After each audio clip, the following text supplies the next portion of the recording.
दोस्तों, अमेरिका ने अपने जो शिप्स हैं उनको ईरान की तरफ रवाना कर दिया है। ऐसा लग रहा है कि ये वॉर होकर रहेगा और अयातुल्ला खमेनी को अपनी जगह छोड़नी पड़ेगी। 1979 से लेकर इनके फादर और उसके बाद में 89 से लेकर 37 साल तक खुद शासन किया है अयातुल्ला खमेनी ने। ईरान ने प्रोग्रेस भी की है। अगर आप मान लीजिए कि देखेंगे ईरान का टूरिज्म या फिर वहां के लोगों को, तो उन्होंने वाकई में अपने जीवन को बेहतर बनाया है। ऐसी बात नहीं कि जीवन नर्क ही बना है, जीवन उनका बेहतर भी बना है। हां, डीमॉडर्नाइजेशन हुआ है। पहले ईरान और मॉडर्न था, अब जो है उसका डीमॉडर्नाइजेशन होते हुए इस्लामीकरण उसका हुआ। मतलब एक कल्चर से वो दूसरे कल्चर के अंदर शिफ्ट हुआ। इसको पर्सिया कहा जाता था बिफोर 1935। 1935 से पहले ईरान, जो कि पर्सिया कहलाता था। अब बात यह है कि अगर मान लीजिए कि यूएसए स्ट्राइक को तैनात हो गया है, उसने स्ट्राइक करना शुरू कर चुका है, तो ईरान इसका किस तरीके से जवाब देगा।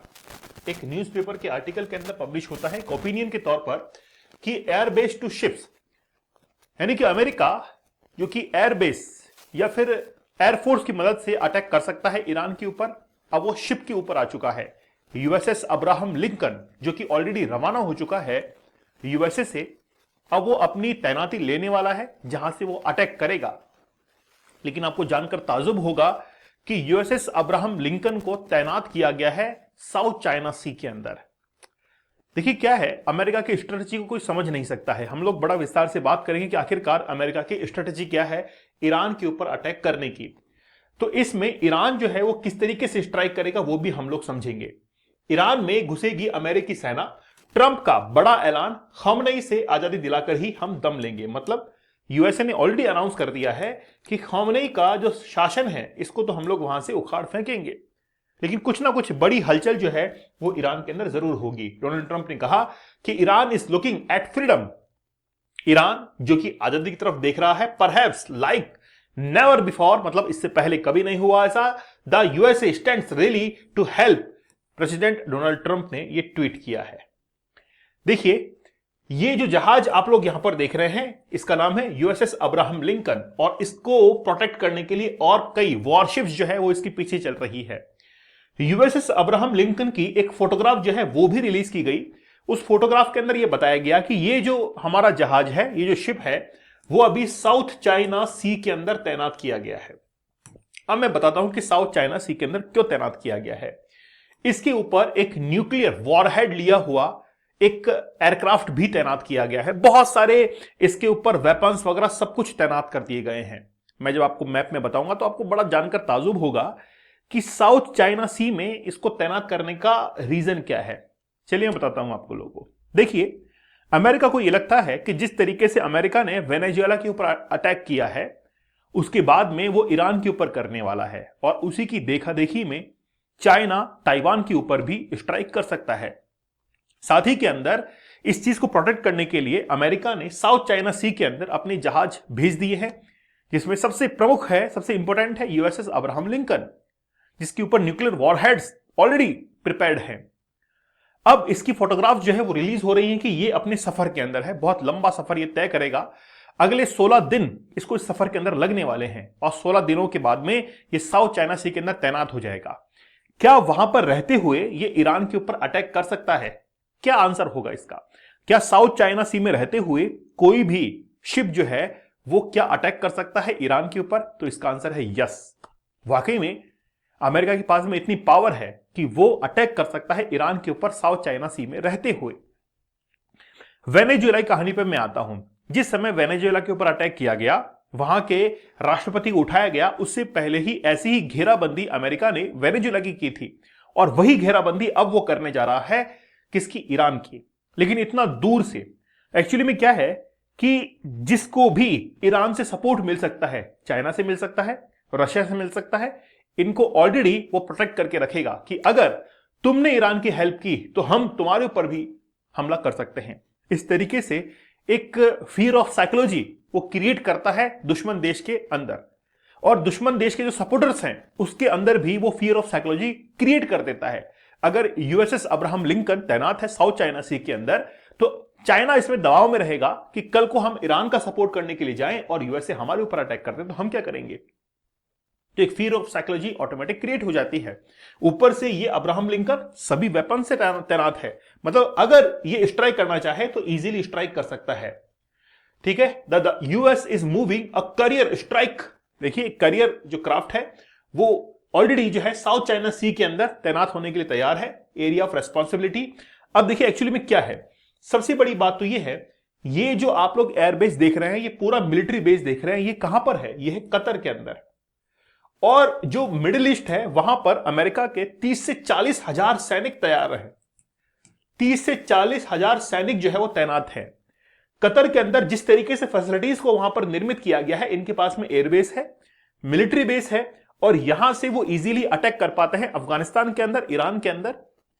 आप लोगों को पता होगा कि अफगानिस्तान जिस समय गुरिल्ला युद्ध किया करता था और उस समय अमेरिका के जो ट्रूप्स थे वो अफगानिस्तान के अंदर तैनात थे, उनको अगर कोई भी हेल्प चाहिए होती थी तो सीधा कतर के अंदर उनके ही जो साथी बैठे हुए हैं, अमेरिकन जो सोल्जर्स बैठे हुए हैं, उनको वो कांटेक्ट करते थे कि अब हमको हेल्प चाहिए। कई बार आपने मूवीज के अंदर भी देखा होगा और कई बार आपने न्यूज में भी पढ़ा होगा कि अगर अफगानिस्तान के अंदर अमेरिकन को कोई भी हेल्प चाहिए तो वो यहीं से हेल्प जाती थी कतर से, किसके पास में, अफगानिस्तान के पास में। और ऐसा ही अब ईरान के अंदर होने वाला है।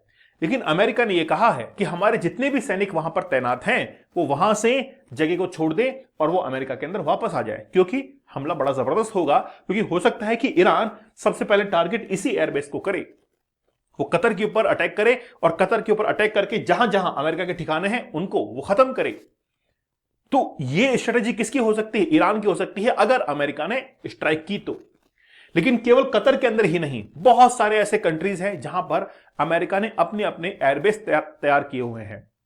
अच्छा मुझे बताइए कि पाकिस्तान के अंदर जो पसानी पोर्ट रिसेंटली अमेरिका ने लिया है उसका क्या करेगा वो, बताइए। क्या घूमने के लिए जाएगा ट्रंप वहां पर? नहीं, वहां पर अपने नेवल, मिलिट्री और एयरफोर्स के बेस तैनात करेगा। वहां से रेयर अर्थ मिनरल्स तो लेगा ही लेगा, वहां पर अपने एयरफोर्स के जो बेस है वो भी तैनात कर देगा। जिस समय शेख हसीना की सरकार बांग्लादेश के अंदर थी उस समय अमेरिका ने यही तो कहा था कि हमको बांग्लादेश के अंदर एक आइलैंड चाहिए जहां पर हम लोग अपना नेवल बेस तैयार कर सके। बांग्लादेश ने इनकार किया, तख्ता पलट कर दिया गया सरकार का। वेनेजुएला के अंदर क्या हुआ, वेनेजुएला के अंदर यही हुआ कि वहां के तेल की कुएं लेना कौन चाहता था, अमेरिका।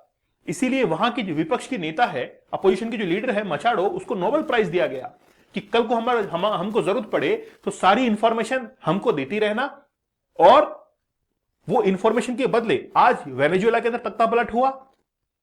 और हो सकता है कि मचाडो आगे आने वाले सालों के अंदर वो वेनेजुएला के राष्ट्रपति बन जाए। आज मचाडो ने क्या किया, जो नोबेल पीस प्राइज मिला था उसको डोनाल्ड ट्रंप को सौंप दिया कि ये मेरा नहीं है, ये इनका है। क्योंकि इनडायरेक्टली पाकिस्तान जैसे देशों ने ट्रंप को इतनी सहायता की है। कहते हैं कुछ चमचे होते हैं, जैसे एक नेता होता है तो नेता के आसपास में चमचे होते हैं, हाँ नेताजी तुम संघर्ष करो, हम तुम्हारे साथ में हैं। तो वैसे ही संघर्ष के लिए किसने कहा, पाकिस्तान ने।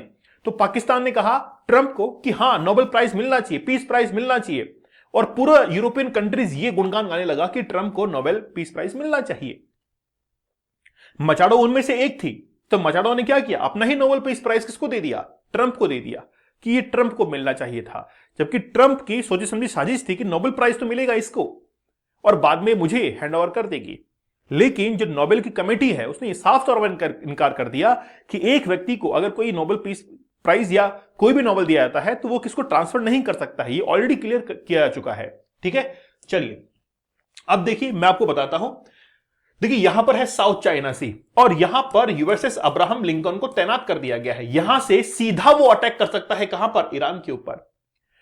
अगर अमेरिका के जो ट्रूप्स हैं वो यहां से कैप ऑफ गुड होप से होते हुए यहां पर आते हैं तो स्ट्रेट ऑफ हॉर्मुज से होते हुए फिर वो ईरान के ऊपर अटैक करेंगे।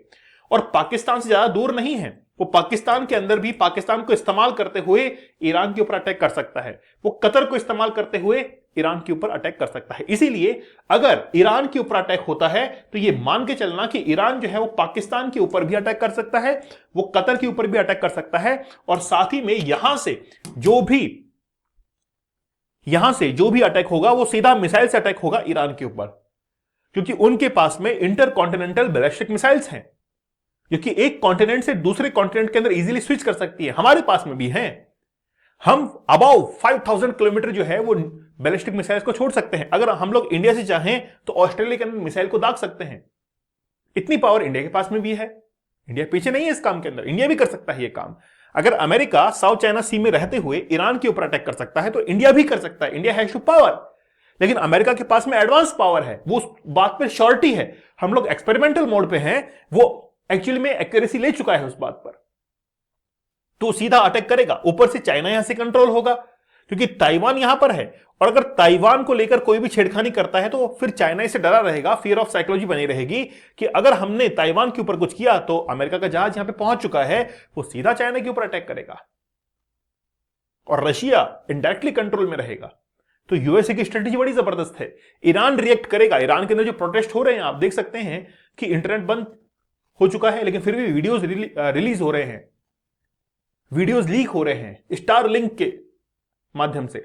तो ईरान जो है वो रिटालिएट तो करेगा, है ना, लेकिन कर नहीं पाएगा।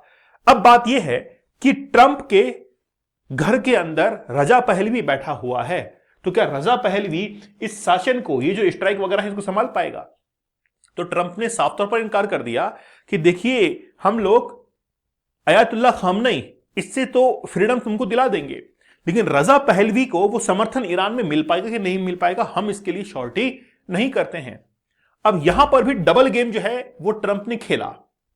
रजा पहलवी को भी ये कह दिया कि भाई तू शासन संभाल पाएगा कि नहीं संभाल पाएगा हमको पता नहीं है। जिस तरीके से वेनेजुएला के अंदर इनडायरेक्ट रूलिंग जो है वो अमेरिका ने करना शुरू कर दिया है, वैसे वो ईरान के अंदर भी करेगा। अफगानिस्तान के अंदर आप लोग को पता होगा कि वहां की जो सरकार है, तालिबानी जो सरकार है, उसके इंटरनल मैटर्स पर काफी दखलंदाजी हो रही है, और वो कुछ व्हाट्सएप चैट्स वगैरह जो कुछ भी था वहां पर वो लीक हो चुका है कि वहां की जो होम मिनिस्टर वगैरह हैं, डिफेंस मिनिस्टर हैं, वो आपस में ही लड़ रहे हैं। तो अफगानिस्तान और ईरान अब शांत नहीं होने वाला है, और इसमें पाकिस्तान का इस्तेमाल अमेरिका करेगा, डेफिनेटली 100% करेगा। ठीक है, तो ईरान जो है वो भी रिटालिएट करने की कोशिश करेगा, लेकिन कुछ कर नहीं पाएगा। रजा पहलवी हो सकता है कि इस शासन को ना संभाल पाए, लेकिन अमेरिका इनडायरेक्टली यहां पर रूलिंग करने वाला है। दोस्तों, हमारा डीप वर्क का एक कोर्स बड़ा जबरदस्त है। मैंने वो टेक्निक्स बताई हैं, और जितने भी मेरे कोर्सेज हैं सबके ऊपर डिस्काउंट चल रहा है, चाहे वो डीप वर्क का हो या फिर 75 डेज चैलेंज का हो। जैसे डीप वर्क के कोर्स में क्या है, जैसे कुछ जो सक्सेसफुल लोग हुए हैं उन्होंने कुछ स्पेशल टेक्निक्स को अपनाया है जिससे वो सफलता हासिल कर चुके हैं, वही टेक्निक्स मैंने बताई हैं। 75 डेज का हार्ड चैलेंज, इसमें 75 टेक्निक्स मैंने बताई हैं कि कैसे आप लोग इस एडिक्शन से बाहर निकल सकते हैं। फिर मैंने 100 डेज का चैलेंज और लिया, उसको भी कंप्लीट करके दिखाया। तो 75 डेज का पहले लिया और फिर 100 डेज का लिया, दोनों को मिलाकर 175 डेज का चैलेंज आप लोग भी ले सकते हैं। दीपक इंदौर ऑफिशियल टेलीग्राम पर मुझे जरूर ज्वाइन कर लीजिएगा। तो मिलते हैं आप लोगों से अगले सेशन के अंदर, तब तक धन्यवाद।